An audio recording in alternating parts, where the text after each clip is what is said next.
They will be sharing with us their experience on the human, changing the human, and I have now a really problem with this, sorry. So around rethinking the human experience and planting seeds of systemic change with us. This session will be recorded. That's why some intervention went just happened here. If you are not happy with recording yourself on video, just turn off your camera. Otherwise, our speakers will be for sure very happy to see your reaction and interact with you directly. Our speakers will be talking for about 20 minutes, and afterwards we will switch into your own questions. So I will be sharing a Mentimeter link in the chat just in a moment. Please put your questions over there so that then we have a very organized setting for that. So I don't want to talk too much. I would like to hand over to our speakers. Thank you very much for being here. Thanks, Eliona. I'm going to share my screen, everybody, so just bear with me, and I'm going to play techie today, so if anything goes wrong. And because I'm sharing my screen, I won't see everybody, so if anything goes wrong, please somebody just shout, and I'll come back off. Just bear with me for 1 second.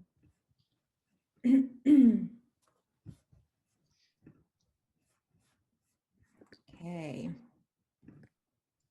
Wow. There we go. Thanks. Are we ready now? Good. Why don't we start? Can we start, Therese? Is everything Go for okay? it. Go for it, Pastor. I'm moving on. There we are.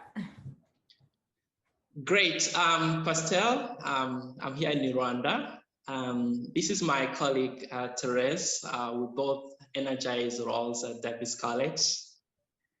Davis College is a non-profit organization with 2 colleges, one that is co-ed, another one that is all female. So we do slightly different things because I'm a member of faculty. I go to class and teach, and she's part of the administration. And what's going to be interesting about our story today is that 2 years ago, Therese and I didn't know about each other's existence. And we were far removed from each other, far apart. She was at the top and I was at the bottom. Well, something really that we need to point out today is that we are really determined and happy to tell you our story from our perspective.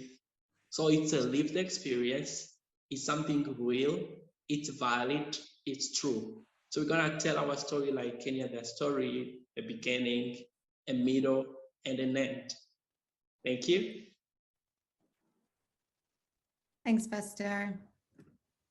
All right, so I want to start us off by reading this quote from Eckhart Tolle, because I just want to use this moment to ground ourselves a little bit. You know, Pasteur and I have had to almost learn this as we've been embarking on this really sometimes quite difficult work. And so this quote really just like grounds us and reminds us of like what we're doing and why we're doing it. And the quote is, "Realize deeply the present moment is all you will ever have." You know, I once had a coach remind me that it's really important to have sort of that idealistic light burning and follow that light and have that be sort of your North Star, but really stay present and grounded in the moment so that you can do the work right now and make that impact now. And I think that just really spoke to me and really has helped me as I embarked on this journey of transformation with Davis College. And so, you know, in the name of staying present today, Pasteur, like he said, you know, we would like to share our story. And we both have hopes and dreams for the future and, you know, for the wider world. But we'll start small, you know, we want to start from our own lived beginning. And so I want to share our organization's mission with you. For those of you who are not familiar with our work, our organization's mission is to educate and empower East Africa's future leaders to transform their communities. So I can't speak for everybody on earth, but I will say that from what I know is that most NGOs, charities, nonprofits, you know, we are all very mission driven. And, you know, so are we at Davis College. We have always been, and that's never changed. Our colleagues, our community, we all believe that we can make a change in the world and a difference. But I would say the reality, it's very different, especially when there's a global pandemic. And, you know, COVID brought our organization and its plans to a standstill. We had been operational for about 10 years, and we had just celebrated our decennial. We were hoping to blitzscale. We were subscribing to this idea of blitzscale. We were going to open a bunch of campuses. We were set to open in Hong Kong, Malawi, Uganda, and we were hoping to impact thousands of students by 2030. But then honestly, because of the economic downturn, some of our long-standing donors pulled their funding and our fundraising events were canceled. So, you know, as with so many other organizations across the world, we were faced with trade-offs. And unfortunately for us, those trade-offs led to heartbreaking layoffs. And, you know, in our world, often humans' existence and purpose are so deeply tied to the organization. It's in a big, big way. And so when big changes happen like this, so restructures basically for economic reasons, it can be really detrimental to the already fragile culture, the internal culture. So, you know, we had focused on growth and scale for the first 10 years at Davis College, so not really on building a sustainable culture. So, you know, what happened was we were faced with blame and distrust and triangulation and back channeling. And all of this is really common. You know, we all know this. When humans feel unsafe, when we feel psychologically unsafe, we know this happens. You know, we know this through the work of like the greats right now. Amy Edmondson talks about this all the time, and the vulnerability work of Brene Brown. So this is very common. But you know, the reality and the ugly orange truth was because we as an organization had focused so much on blitzscale and growth for the first 10 years, we just simply didn't have the tools to support our humans during what was a life and world-altering crisis. So, you know, we did a bunch of pulse surveys internally. We had so many conversations, and it really revealed that our people were just tired. They felt used up. They had no voice. You know, people with expertise, they weren't being heard. Hierarchical structures were making our creativity and our innovation impossible. Like it was stifling us entirely. You know, and on top of that, if I think back to the height of the pandemic, we did a lot of firefighting, like operational firefighting, like you've never seen in your life. We were excellent firefighters, by the way. Our team, like they achieved the impossible, the unthinkable at the height of the pandemic. We switched our entire blended curriculum to online. We distributed devices and internet access to all of our students across Rwanda, and even in like super rural areas. You have to remember that many of our students, they travel to campus every day to have face-to-face classes, and we gave them access during COVID. And, you know, I believe we did that, and we achieved that because we are so mission and vision driven. We really all during that time, we felt our purpose, but it just wasn't sustainable. And so after a few months of this, our leadership was burned out and our team was emotionally exhausted. So I want to call this point of our chat, of our story, I want to call this the tension point. This is really, you know, where we felt the need to change. And I want to hand it over to Pasteur, because Pasteur, you saw this all unfold from the other side. And, you know, who would you say we were as an org? Let's call it, say, 2 years ago, just before the pandemic hit. And if you had to summarize, where did you feel like you fit into the organization, and what role did you play? Because you were teaching our students, you know, you were on the ground, you were keeping our mission and our vision burning and alive in Rwanda. Did you feel empowered? Not really, to be honest. As you pointed out, there was some disharmony between what was on the ground and what people from outside could see. Of course, the brand was booming, you know, so many ideas about success, but we who are at the ground was seeing a different story. Okay, so that disharmony in, human connection. Okay, well, let me start from the top. You could see a situation where, decision right is within a handful of people at the top.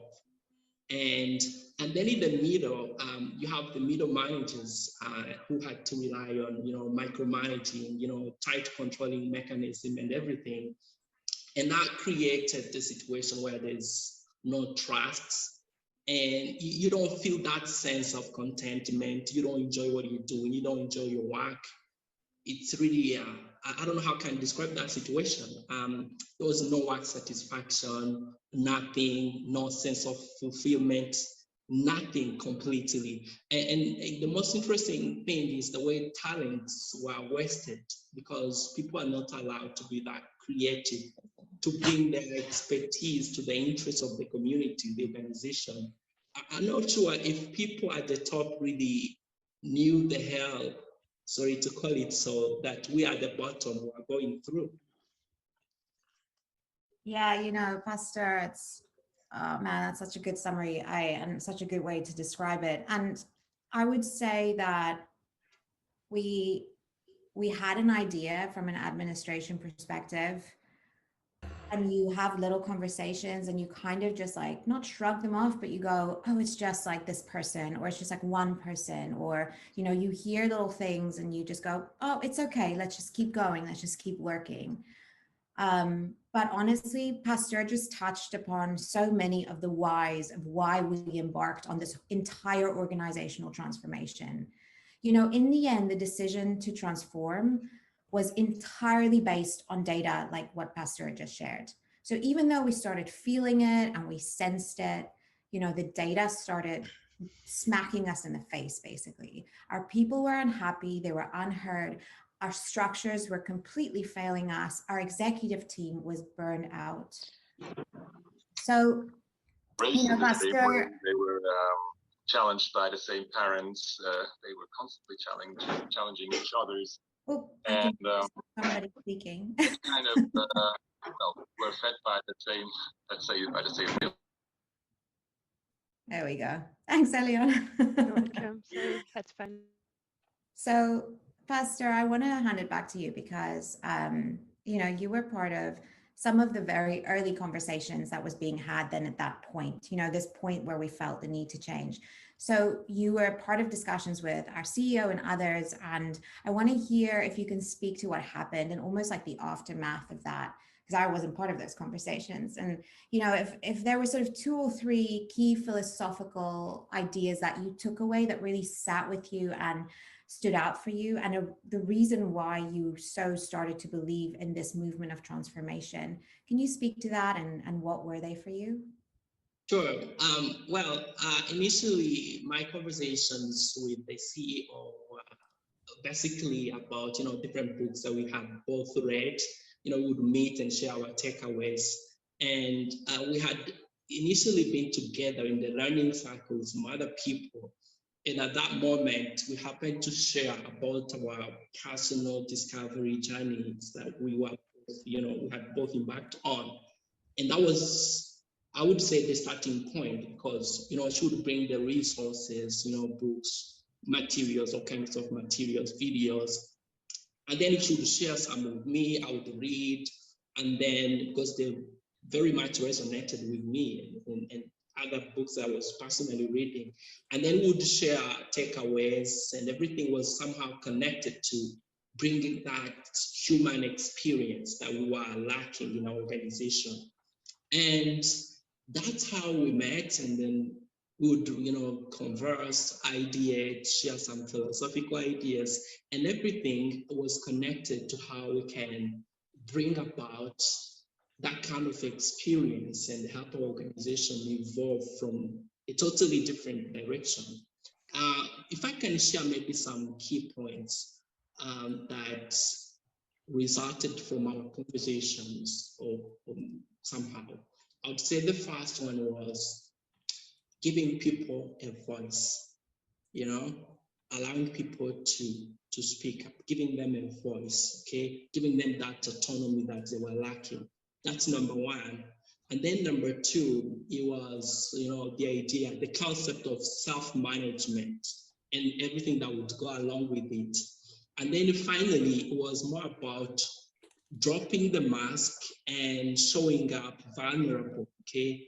And creating that psychological safe space that we needed.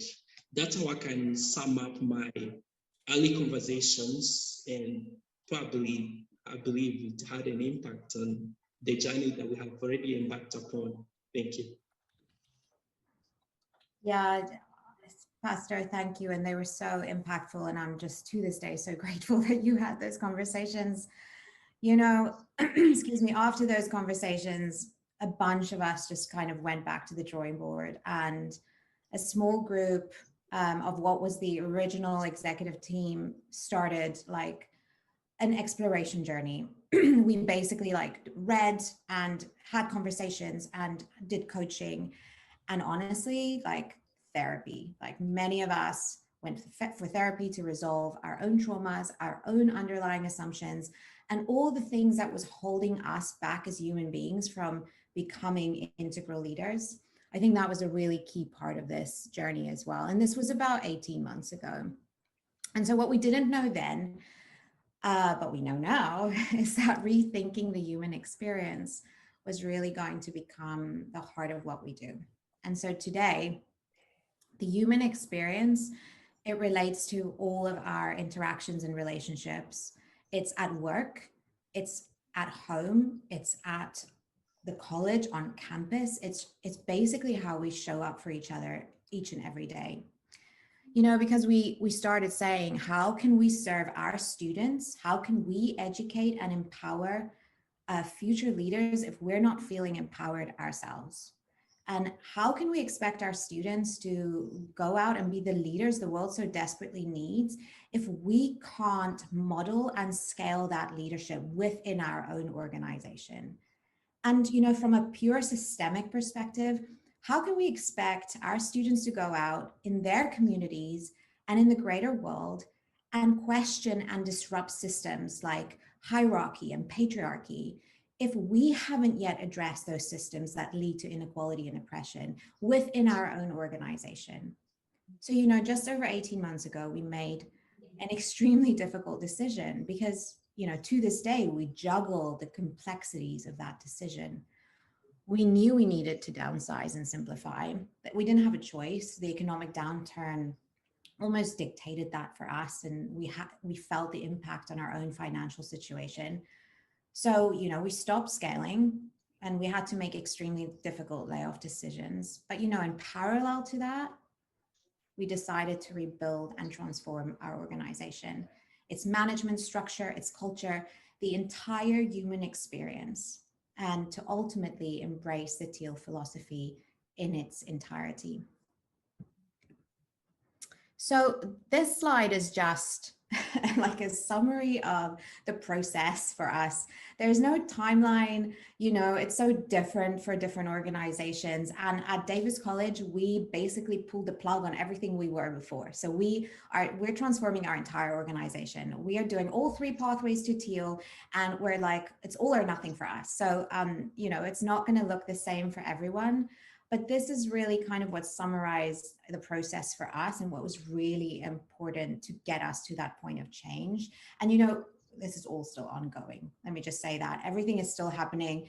Sometimes we stop, but something happens. We have a financial setback. We have to rethink. We have to recalibrate. We have to pause. We have to reflect. Then we start again. So it's like a stop-start. We're constantly sensing and responding. But Pasteur, I want to ask you, from these 10 points, I know that there might be 1, maybe 2 that really stands out to you and that had a massive impact on you personally.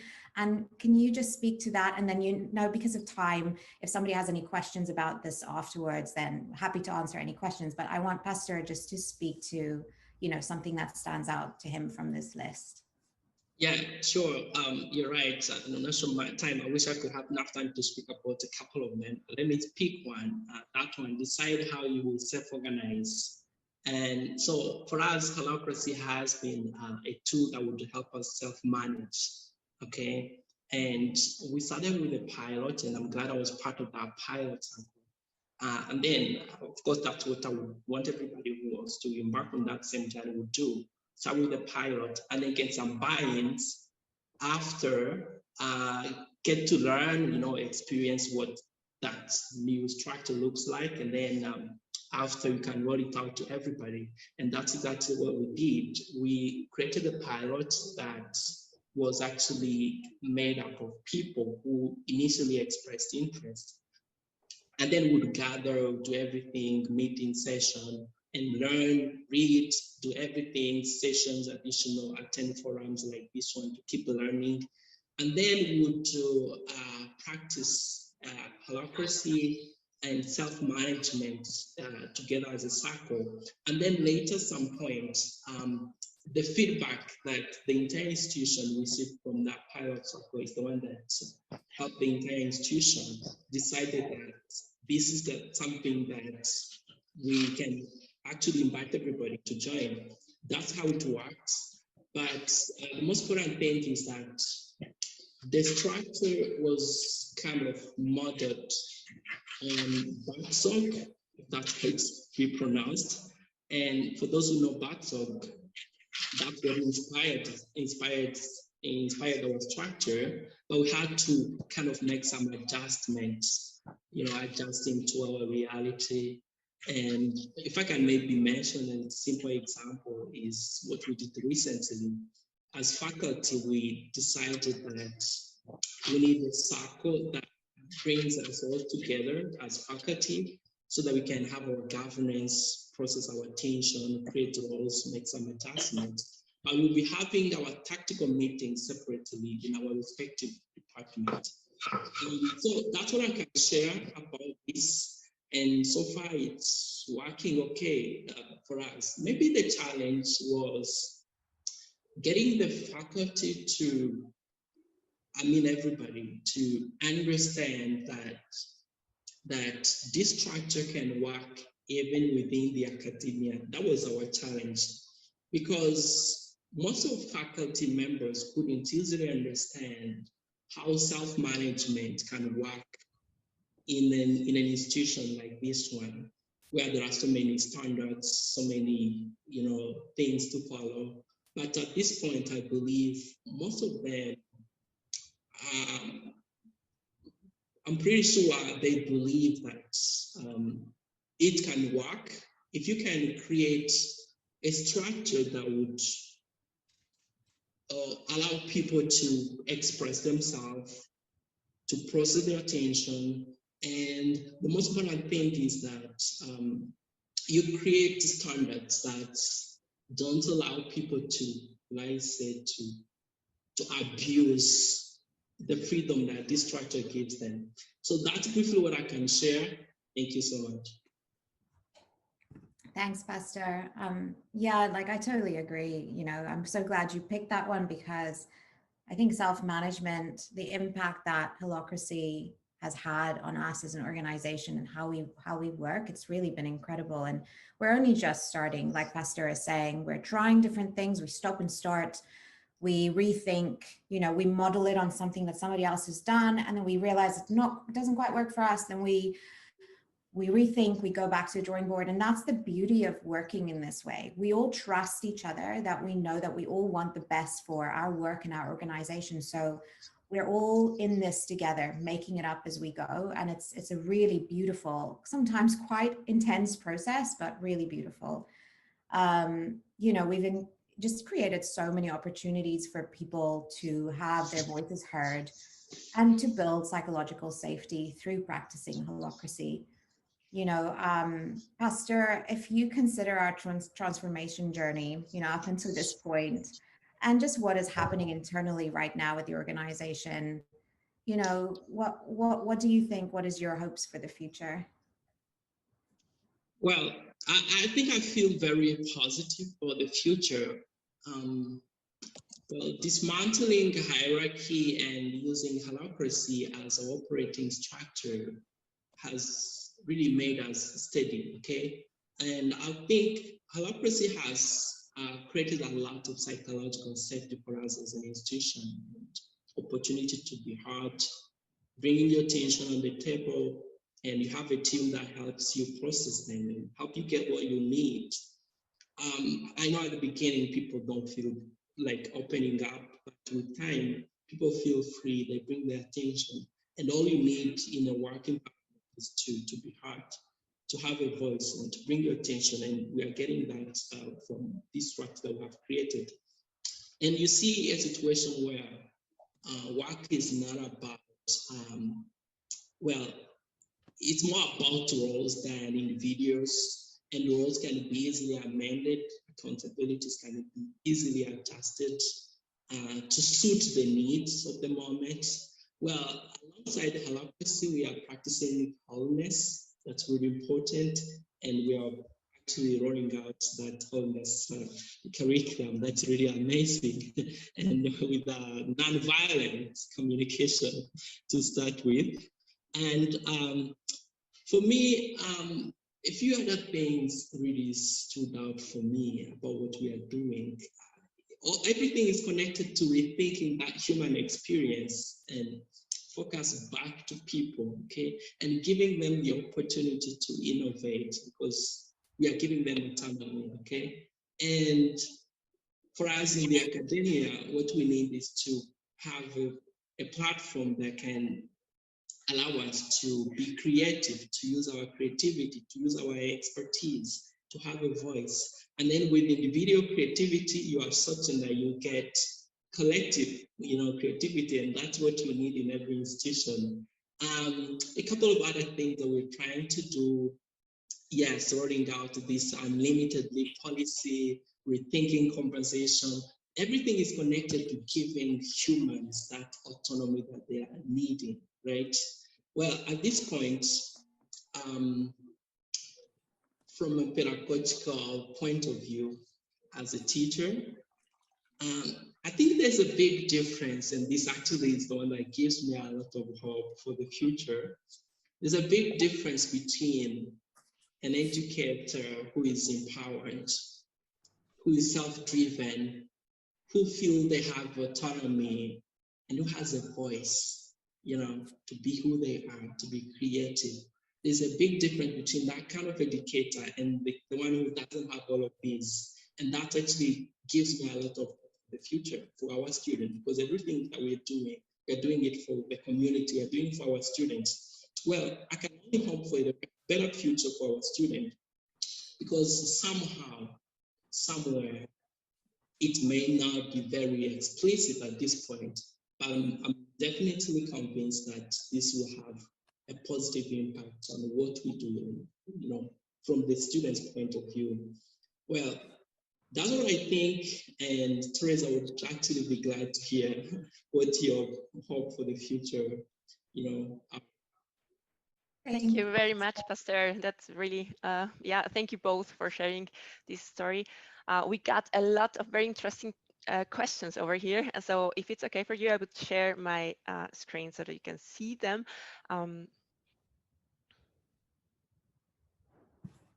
Okay.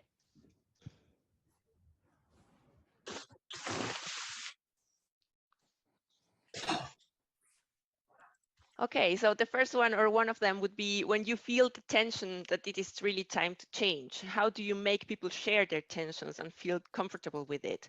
So is there any practice you can share? And I think, especially because when you start working with holacracy, it sometimes feels like difficult to put your tension into words and to really make like a proposal to work on this tension and not just talking about the problem. So how did you manage to get that done?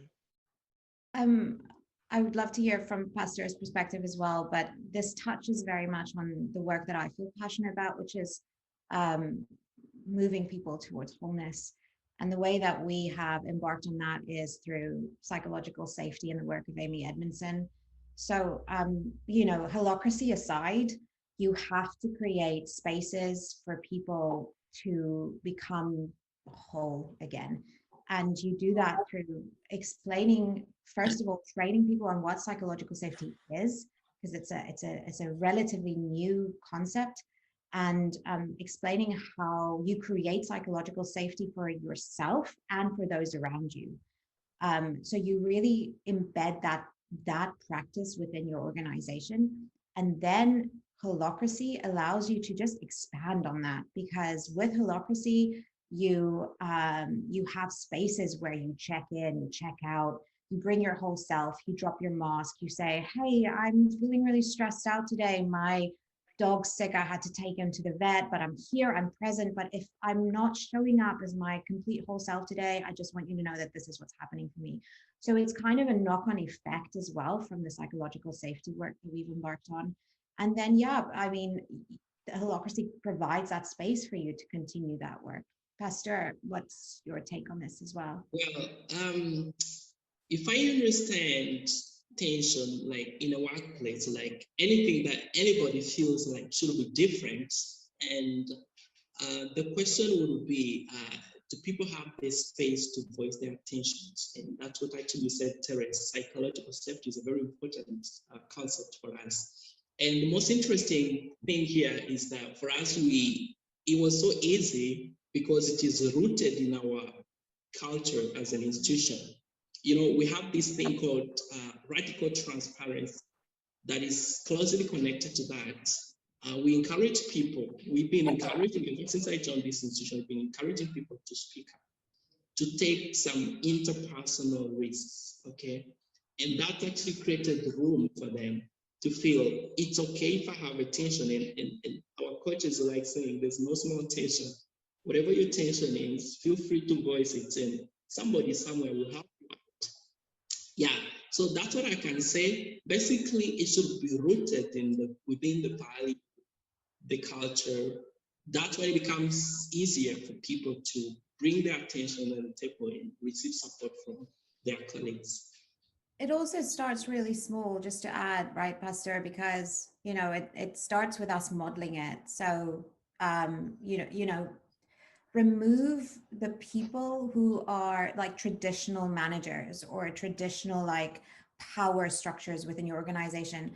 Almost like be intentional about it and like kind of like just like move them out of those circles and those discussions for a little bit, and create spaces where people are like not obstructed by that and have like an opportunity to go, okay, well, those people who made me feel maybe insecure about myself or whatever, they're not here, so I have a space. And then we model it for each other. We go, look, I'm speaking up, now you're speaking up. And then you slowly bring those people back because they've been on their own journeys and they have learned to scale their leadership. So, and then you bring people back together. So it is a very systematic process. You, Therese, and actually you're already working onto the next question. So how do you manage to convince the pillars of the old system to let go of control and power and not to stop or to hinder the new approach? So one of those interventions would be like to set up the circles in a way that not that the people feel free to share their tensions. And what else did you have? Did you have that problem? Oh, absolutely. And I think it's inevitable. It's very difficult for us to let go of old power structures. You know, we've been all almost conditioned in this way, climb that ladder, you know, and then you get to the top and then you hold on for dear life because that's where the happiness is, right? Like that's where the money's at. That's where like, you know, your next paycheck, your next like your board position, like that makes us happy. And so it's natural for people and in power positions to want to stay there. So there's a lot of work that goes into that. There's a lot of coaching. There's a lot of, you know, like I said in the talk, like there's a lot, it's like personal trauma resolution, there's therapy, there's coaching, and everybody has to be willing to do the work themselves. It literally starts with the individual. You cannot transform an organization if it doesn't start with individuals. So, you know, especially the original, like your senior leadership team or your executive team.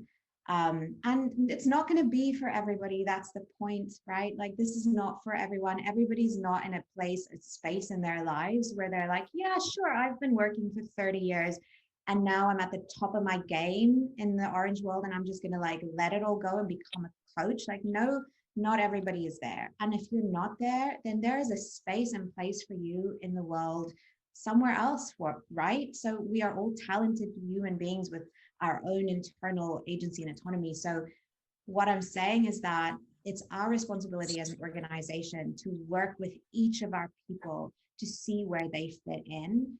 And it's that is the work in the beginning, is creating those spaces for people to know that from the top level that they have a space, coaches, and the sort of bottom level that you're trying to bring up, that they now have a voice. And that's the constant sort of the juggle. Pasteur, do you have anything to add? Yeah, sure. I think the most interesting thing is when people understand that work is not about individuals, it's about roles, okay?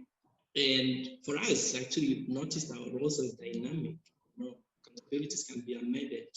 Yeah, I understand human beings are naturally wired to want to have control.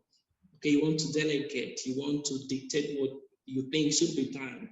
But the time you understand that it's all about roles, not about individuals, it helps, and has, I would say, been helping us.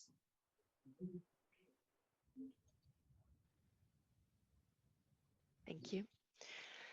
Okay, so we can make this as done. I would like to understand what you mean with keep it steady, and what does that look like? What is steady for you?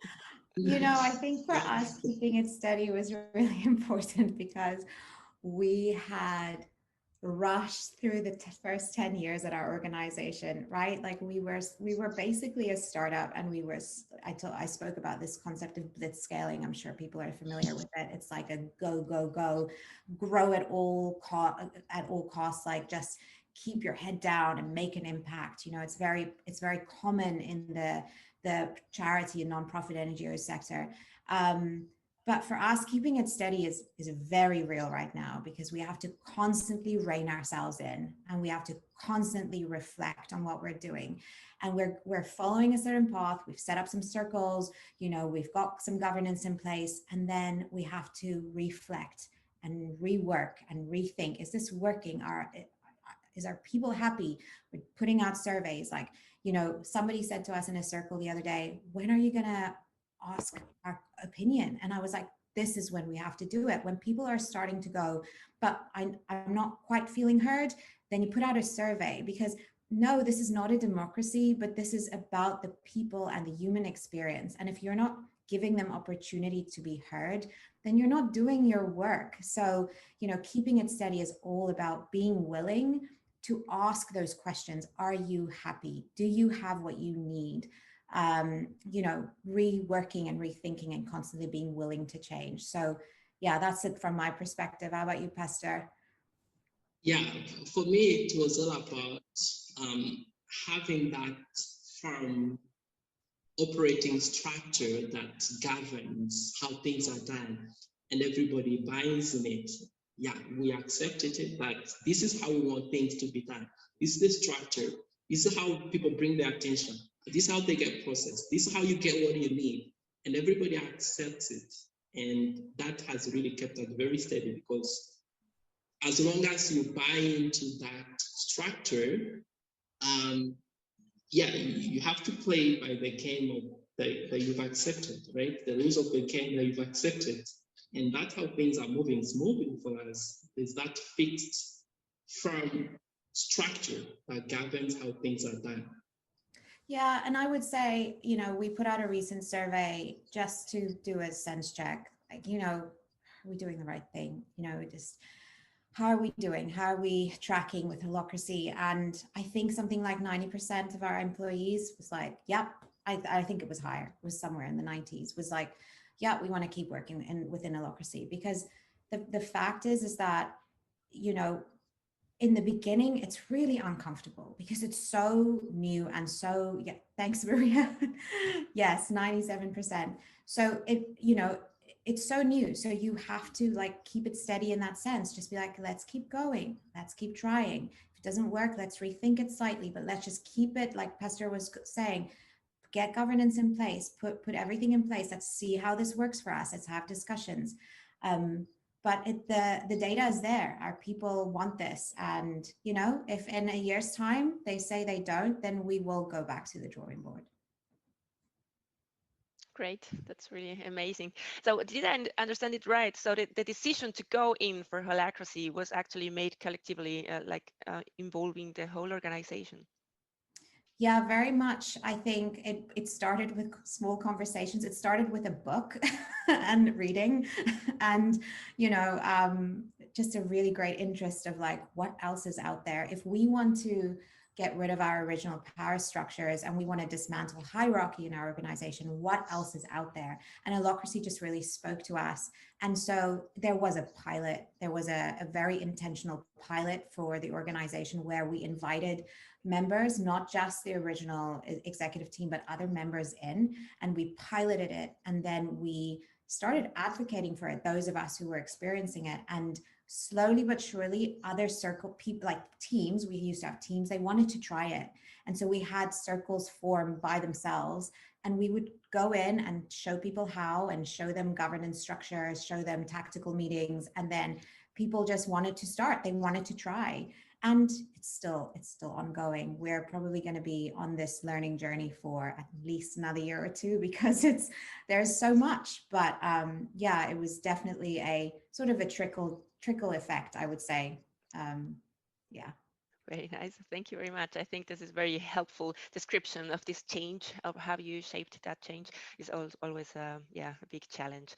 And I think the future expectations are just different when people get involved, and when there is a pull from the people itself to go through holacracy, and it's not just like a decision from top down. Very interesting. So let's have a look at the next question. So what's the hardest part of showing up for yourself and each other day to day? Being vulnerable and dropping off the mask always has a price. The hardest part is life, I think, for me. Sometimes life is just hard, and you have the best intentions and you want to go to work and make an impact, and then you have all these other things that you bring with you. And I think that's the hardest, but also the beautiful bit about this work that we do, and what the Teal philosophy teaches us, is that if we're able to show up in this way, in this vulnerable way, and we have tools to support us, we are trying to relearn how we work completely. Like Pasteur was saying before, we're currently learning new ways of communicating through nonviolent communication. We're rolling out an internal curriculum, a wholeness curriculum. So, we're going to be doing sessions on feedback and really like looking at different ways of speaking to one another. And if you're able to take those tools and then bring that with you, even if you're having a really hard life day, then you can show up vulnerable and you can say, hey, look, man, I'm struggling today. This is happening, but I'm going to tap into this. I'm going to give you feedback. And even that, like, what I'm finding is that I'm now myself personally, and again, can only speak for myself. If I'm having a really tough life day, I can show up with my colleagues and say, I'm having a really tough life day, so I'm going to just not do this conversation right now. Can we speak in a couple of hours? Can we speak tomorrow? And because we trust each other and we know we're all coming from that place, it's okay. We can speak tomorrow, because tomorrow I'm going to be able to show up for people differently, and they're going to be able to receive. Thanks so much. Pasteur, what about you? What's your take on this? That's a very interesting question. Honestly, for me, it's about culture. Sometimes it requires that you act totally against the culture that you are deeply rooted into. Okay, yeah, we've been to different places before here, and sometimes the culture is different, or maybe the culture where we grew up, or sometimes doesn't encourage, showing up fully, the way you are, opening up. Sometimes it doesn't encourage all that. And so you have to act against something that you are deeply rooted into. That's the hardest part for me. Thank you very much. That's amazing. Beautiful responses. Yes, they were really beautiful. Okay, so let's switch to the next one. Do you use OKRs by the book, or how did you design the process for you to come up with those? We pretty much use OKRs by the book, yeah.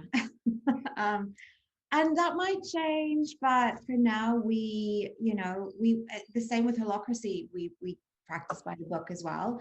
We are creating structures so that we can get rooted in them and feel comfortable with them. And then when we feel like we might start practicing it differently, then we will. But for now, we set heuristics for the organization. We did this very recently. We set our heuristics for the coming months, for the year, really. And based on those heuristics and what we want for the organization as a group, and it was really a co-creation activity. We created it together. It was Jamboard. It was really fun. It was like a 4 or 5 hour session. And once we set our heuristics, then we do the OKRs, and we run them from anchor circle level, and the lead links then design the OKRs with their circles, and it trickles down. So yeah, we've learned a lot from practitioners within holacracy of how they do it, because we have to roll it out in a holacracy environment. So there was a lot of learning and reading, but yeah, we do them by the book. And how do you avoid them being too narrow or too fluffy? We've been using OKRs actually at our organization even prior to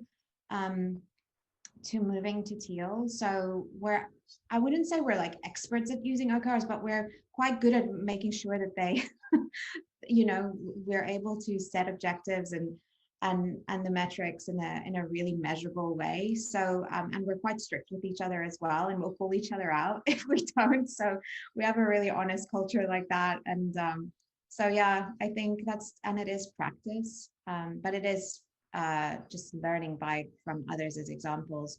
And this is going to sound so ridiculous, but even going on like Measure What Matters' website and seeing like the examples of how others do it just is so helpful sometimes. So yeah, that would be my advice. That's great.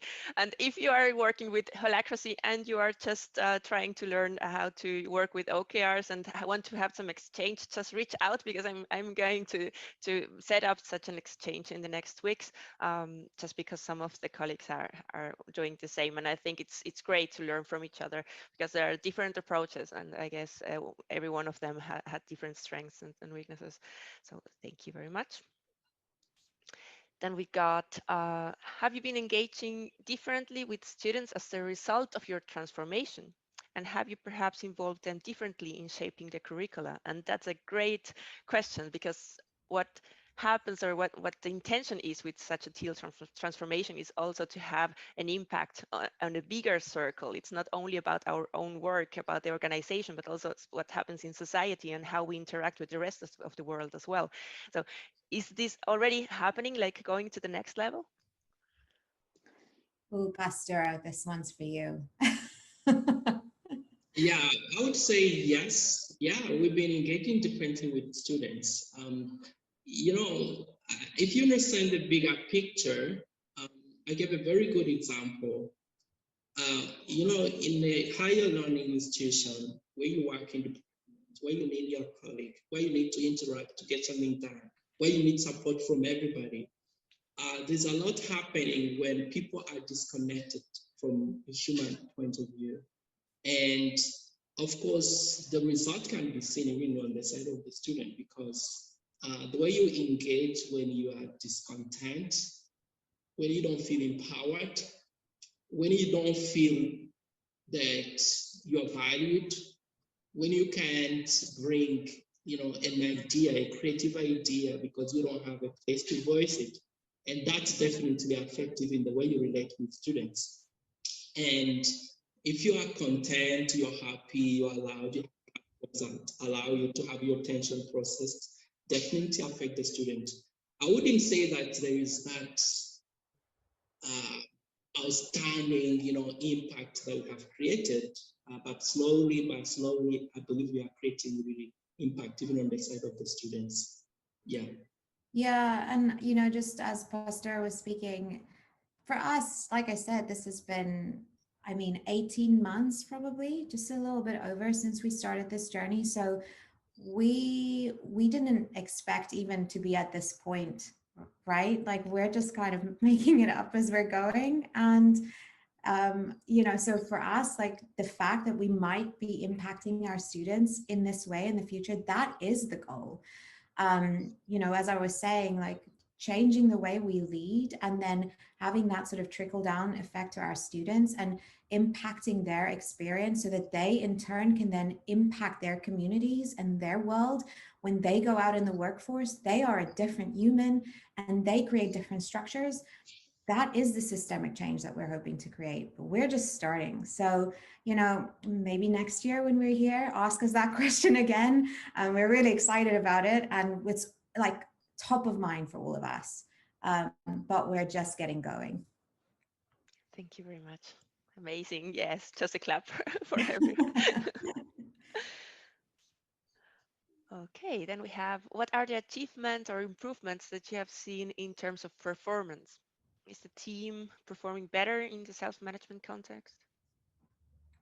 Yeah, that's a difficult question to answer because I don't know how I feel about performance and that concept of like tracking a team's performance.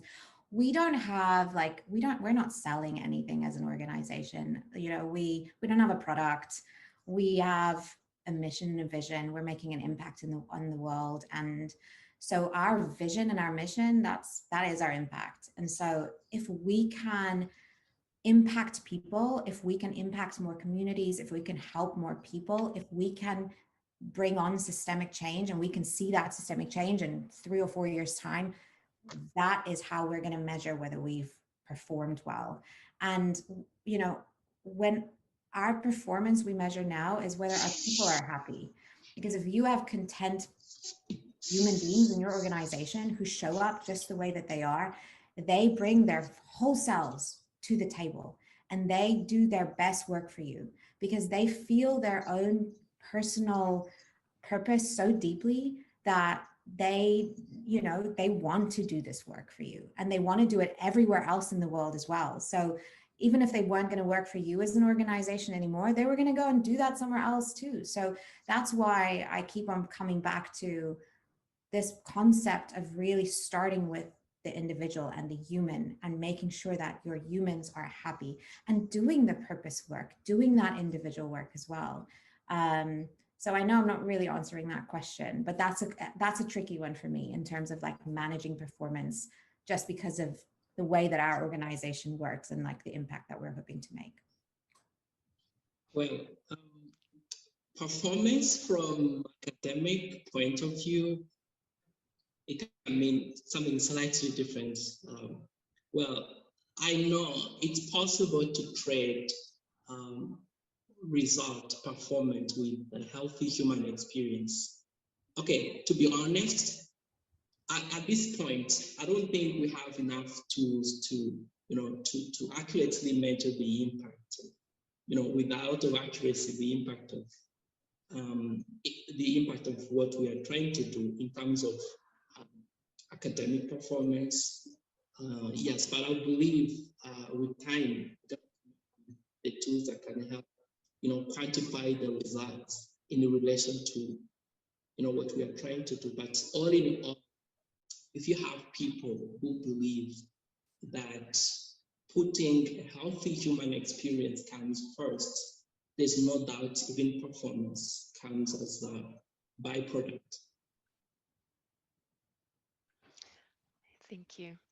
Yeah, it's always a difficult question for myself as well. Not because you can measure it, then you should measure it, and when it is really meaningful to purpose to feel that yeah, that growth. But maybe not in terms of performance itself, but in terms of employee happiness, for example.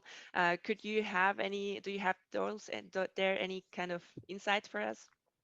Yeah, just the recent survey we ran, you know, like I said, we're sense checking in every now and then. We're just trying to make sure that we're on the right track. And it's so early on that, you know, we know, like Pasteur is saying, like we can't quite measure just yet, but we're checking in and we're making sure that, are we on the right track? Do you have everything you need? We have a lot of coaches within the organization now. So because we don't have managers or supervisors anymore, so we are actively encouraging people to come and speak to us if there's anything that they need to, check with, or if they want to move between roles. We have something called a transition partner, which replaces that traditional sort of HR offboarding or whatever role, because this person works with somebody to try and figure out where would you be more content or happier within the organization, where are there available roles and accountabilities that suit your skill set, what do you need to do if you want to take on a different role that maybe you don't have all the skill sets for, but maybe you need a bit of external training to move into a different role. So we have that transition partner role. Also, we have that transition partner role for people who want to exit, who wants to leave the organization, because we believe that it's all part of the human experience. Like, how many of us have gone to an organization and like worked there for like 10 years and then it's like, okay, bye, see ya, thank you, and like never to be heard of again, right? Where this is like, no, like, we love you. Like, just because you're moving on and taking the next step for yourself because you feel a calling somewhere, we come back if you want to in a few years' time. But that transition partner, that human experience, that is so important for us. So that's the sort of stuff that we're doing, that we're hoping when we start really measuring, because right now we're not in a growth stage. We're kind of we've kind of gone into a little bubble, and we're kind of rebuilding and rethinking and, strengthening until we're ready. And then we're going to like go. So come back to us again in like a year's time. And I'm sure from everything, from all the people that I've spoken to, from the coaches that we've been working with, from the external support from the Teal community that we've received, and this is maybe so idealistic, but I am so sure that we're on the right track. And yeah, the impact is waiting for us very, very soon on the horizon. That's so nice. It has been really a very, very inspiring talk. I loved your storytelling. I love your story. And thank you very much for sharing all those insights with us. I would propose that we unmute everyone and we just give a big clap for you because you really earned it. I wish the best for the next year, and I look forward to hearing you after that. But just stay, don't go, and just a clap for them. Thank you very much for sharing your knowledge. Thank you. Brilliant. Thank you so much. Thanks for coming, everyone. Well done, Pasteur, Therese. Thank you, Thank you, Eliana. So just stay for a minute, because we will change into spatial chat. And over there, we can discuss the topics we were just having here and the questions we didn't had the time to discuss. So just join with the link I just shared in the chat and go to spatial chat garden number 4, then we will find together again over there. So thank you very much for being here. Also to all participants, thank you for the great questions to have these great insights, and have a nice day. Enjoy the conference and see you later. Bye, everyone. Bye.